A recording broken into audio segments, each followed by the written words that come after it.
binati o minahal ko matalon. Okay, today is Thursday niya,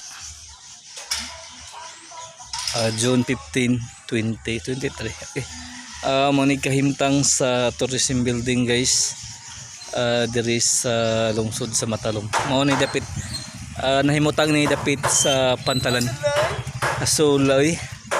Okay, mao na ni update sa tourism building diri sa lungsod sa Matalom.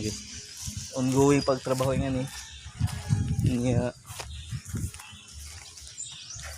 guys, no, punpohon nindot na tag area kung diin aduna na yung mga ticketing dinhi butang guys, mga kuan pasahero samtang maghuwat og ilahang bangka or pambot diri na nga area pohon.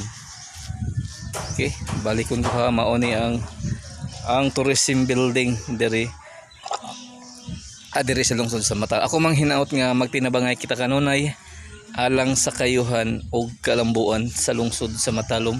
Iko pipi live diri sa Port of Matalom dapit ni guys. Busing.